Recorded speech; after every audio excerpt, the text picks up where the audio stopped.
You guys, you guys, you guys. Please, please, please do not do an intro video. Why can't I do an intro video? I mean, they love my intro videos. Don't y'all love my intro videos? You love my intro videos. No, I don't. Yes, you do. No, I don't. Yes, you do.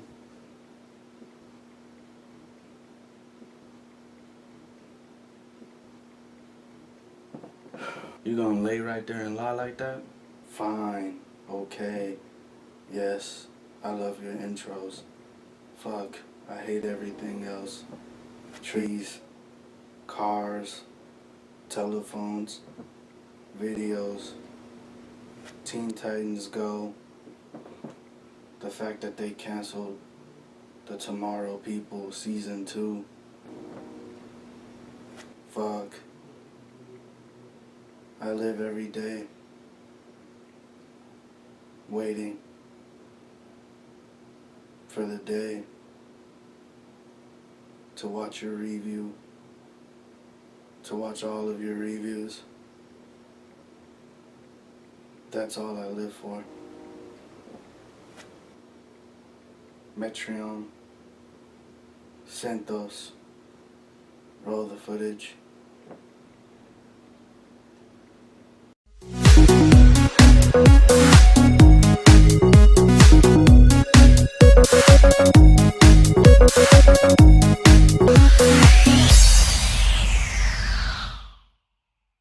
Hey, what is going on, you guys? Thank you for joining me again on Christopher's Couch. I am Christopher, and today I'm going to be reviewing The Vampire Diaries Season 8, Episode 8. We have history together. Man, hey, first off, welcome back. Missed The Vampire Diaries. So glad it's back. Still sad that it's coming to an end, but all good things must come to an end, and so far this whole season has been good, hasn't been disappointing me. I haven't been disappointed. So in this episode, I mean, it kept the ball rolling. Definitely was a good episode. I'm gonna off the top give it a A, just a simple A.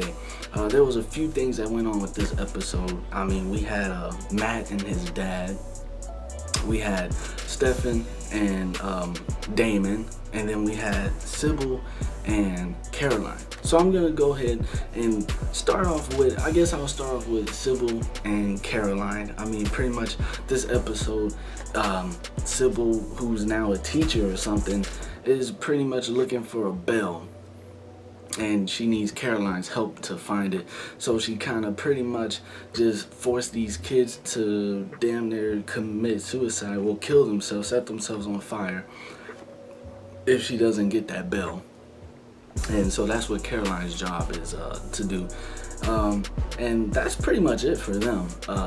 I mean, other than Sybil pretty much just getting on Caroline's nerves. But as far as Matt and his dad, I mean, it was I mean, like, we got like a history, pretty much a history lesson on Matt Donovan's history. I mean, his background, like where his family come from. I mean, since day one, we just figured Matt was just a jock. Like, there was nothing important about him. He didn't have founding family members like Tyler did, or the Salvatores and stuff like that. But you find out this episode that he actually did, like, because of his founding family members, his ancestors, they're the reasons they're the reasons that there is a Mystic Falls. I mean, they were like the first people to actually start up something, which was welding or something like that. I guess construction or welding, something similar like that, or whatever, making shit. And they're the ones that pretty much honestly put Mystic Falls on the map. But then you learn that the new founding members came, and they just had so much more money than Matt's family, so they pretty much ran them out and basically just took over their land and took over Mystic Falls and pushed them in the dark. So I definitely liked it. I kind of hated that Matt is still mad at his dad for shit that happened damn near 8 years ago, 5 years ago, who knows how long ago, with him walking out. I mean, I feel like Matt should just be over that by now. And especially since they have a common enemy. I mean, obviously Sybil is looking for something from their family, so they really need to work together to stop her. But Matt is he's just still being mad and holding a grudge on shit that happened way back in the day. But definitely like that we got that history lesson on Matt. I like the dialogue with him and his dad. Him and his dad was pretty much telling him that, you know, our history is more than what people think. We were just pushed in the dark, so they don't know anything about us. And I liked how Matt was like, man, if I would have known this information back when I was in high school and middle school and stuff, back in high school at Mystic Falls, where everyone had a history, you know, everyone had an importance in their life, or their family came from somewhere and they could talk amongst each other about that. Well, Matt felt like he didn't have anything. He felt like he felt like an outsider in his own town. So he definitely pointed out the fact that maybe his life would have been different if he would have known about his family history and stuff like that. I mean, I don't know. Just them two together kind of makes me want to go sign up for Ancestry.com. I'm just saying, find out more about my heritage and where my family come from and stuff like that. But that was pretty much them. They definitely saved the day, saved all those kids. Thank God for that. Super Matt. We got Super Matt back for one episode. Maybe we'll get him back in the near future before, you know, these final episodes. Let's definitely get Super Matt doing something super again. But besides that, we had I mean, we got a little. We know that Bonnie and Enzo is in France. From Caroline, she's still writing to Elena. God, still writing to Elena. Elena is gonna, when she wake up, Elena is gonna have a ton of shit to read.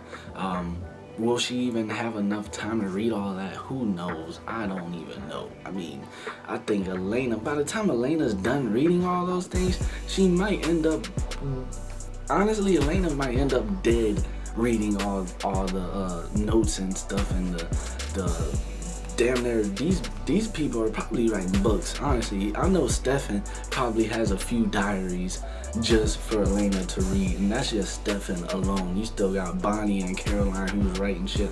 It's like the only person that isn't writing anything is Damon. And nice segue into this, because now we're gonna talk about Damon and Stefan's relationship. I mean, the episode started out perfect with that whole anger management group and stuff like that, and they basically have a bet that they can turn a girl who's good and just make her bad, which as we know from the beginning of the season, or in the middle, you know, they said that Cade really loves those types of people like Stefan, a good guy who can really become someone bad. And basically this episode, they find a nurse who, man, honestly, when they first showed this nurse, I swear, I don't know if that was just me, was that y'all, did y'all kind of see it too, but I swear it seemed like she looked exactly like Elena. I was like, I rewinded it. I was like, was that Elena? I was kind of a little bit excited. I was like, man, was they really able to get Elena to come back?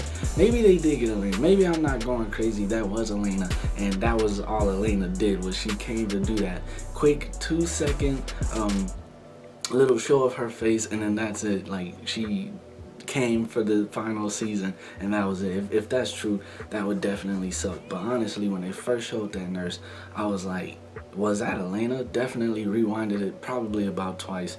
But man, I don't know where they're getting these stud doubles, but they are definitely getting some fucking stud doubles. Like, these girls are looking like Elena. And so, I mean, I'm getting off topic, but basically, they find a nurse, and basically, pretty much, this was all Stefan's plan. I mean, his plan, he kind of noticed something was going different with Damon, and pretty much it's that necklace that belonged to Elena that's got Damon. I guess you could say it's kind of pulling Damon back on the right path, not just being evil, and Stefan can sense it. So this was all pretty much a setup, and I like their wager that they did. I just really felt like Stefan definitely was cheating. I mean, he was definitely stacking the odds against Stefan, but I guess you could say the reason I'm gonna give this episode the A is because of two things. One is because the whole relationship with Matt and his dad. I mean, I really just liked their whole scene, this whole episode, like every scene together, besides Matt being angry, as always, I mean, as usual, towards his dad. But I definitely liked that. But the other reason I'm giving it an A is because, I don't know, I really liked what they did with this episode revolving around the Salvatore brothers. I mean, they honestly took a good girl and turned her into a bad person. Like, I mean, they had to compel her and do all that. Stefan had to compel her and do all this stuff that she didn't want to do. But I guess what, deep down inside, she really did want to do it. But I mean, she was this good girl who was on a straight and narrow. You know, she was doing everything by the book. She wanted to save people's lives and stuff like that. But in the end, she ended up killing Damon. And I don't know, I was just watching that whole thing, and I was like, man, this really says a lot about humanity in the world. I mean, there are people out there that's probably doing the same thing. Like, it makes you really just think. All the people, like your neighbor, Mr. Jones or Johnson or whatever, who, you know, every morning comes outside and waters his grass and washes his car and wave to everybody, you think is like the best guy in the world, but deep down inside, this guy's probably got like the worst intentions. Probably got somebody locked in the basement and you don't even know the shit. So I don't know, but that's why I gave it an A.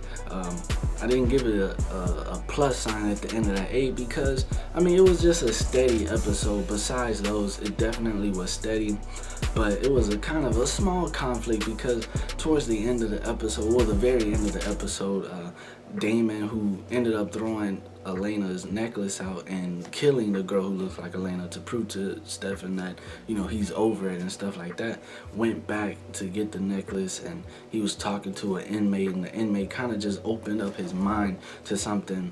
But while he was doing that, Stefan damn near, yeah, he just went full-blown Ripper. I mean, the guy, like, if I had to put it in perspective, he went from, you know, regular Stefan, who was kind of trying to go to Super Saiyan 1, but instead of Super Saiyan 1, he just skipped way to Super Saiyan God form.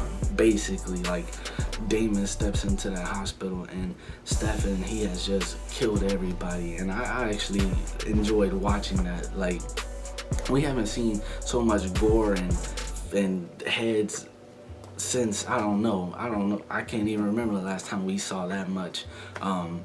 Shit, I think that's probably more than what the current season of The Walking Dead done had. I don't know, I don't watch that show, but definitely enjoyed seeing the head on the ground and stuff like that.